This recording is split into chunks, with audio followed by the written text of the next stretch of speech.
This week on Flick Knows, we go through the quick stats and let's talk about some interesting properties that are off market. Stay tuned.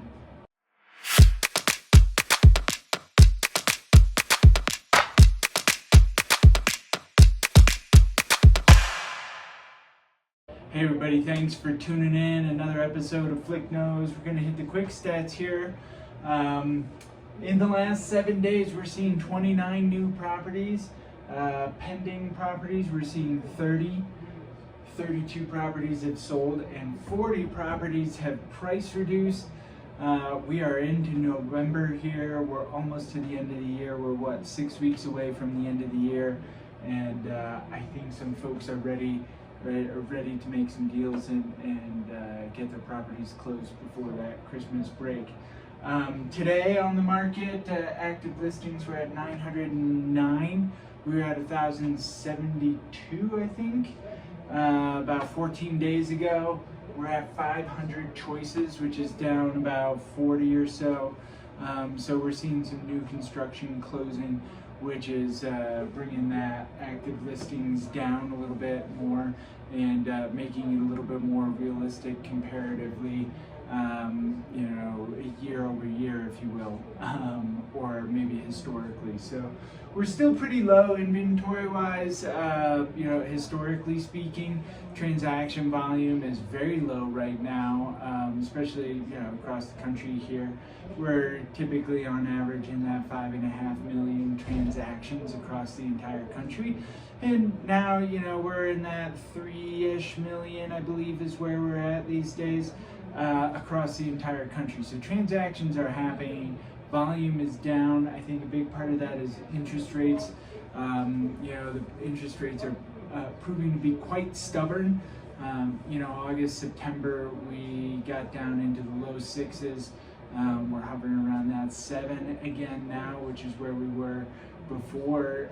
We saw a pretty good decrease there, but we're continuing to keep an eye on as some of the things in the market settle out after the election here, and the market kind of decides what it's going to do as far as interest rates are concerned. Let's continue to keep an eye on that, but deals are happening. I do think that there are some really great opportunities out there. Let's chat real quickly. A couple of off-market opportunities that I think would be interesting depending on what you're looking for. If you're an investor and you've got some deeper pockets, we'll say, I know of a quadplex that's probably going to be coming to the market. The seller would likely like to sell the entire quadplex at the same time. We're looking in that 2.5-ish range, somewhere around there. Maybe a little more, maybe, it doesn't seem like they're set on a price just yet for that, but I'm guessing we're going to be roughly in that 2.5-ish million there for all 4 units.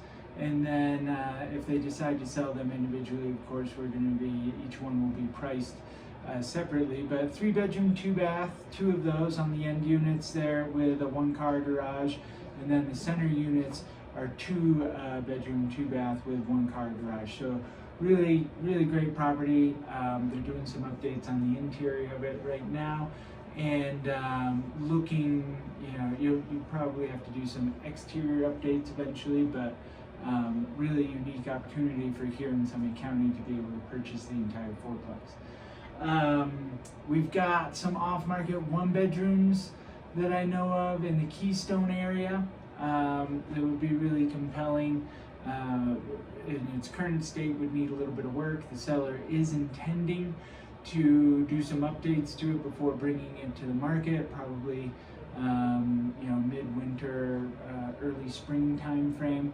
But if that's something that would interest you, where you'd be, we're probably in the 500s, somewhere around there, low 500s in its current state, where there is some opportunity to put some equity into it. So, keep an eye out for those. They will eventually come to the market if somebody doesn't find them beforehand, but I think those are going to be some really good opportunities. And then there's a home that I'm not sure the entire story of why a lawyer is involved, but it's been on the market, really compelling. But we're looking at a single family home in the $2.5 million price point there, which I think is a pretty great home for that price. So if you've got any questions on any of those properties, certainly let me know. Shoot me an email.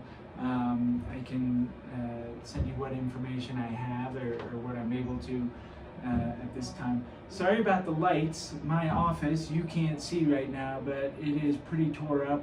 Had a leak come from above down into the office, so I've got all kinds of stuff. Lights went off because my light switch can't see me right now, as I've got a bunch of furniture in front of it. But you guys can see me, and I see you. So yeah, if you've got any questions, you know how to find me. Team Flick at summitliving.com. We're here for you. I'll catch you next week for another episode of Flick Knows.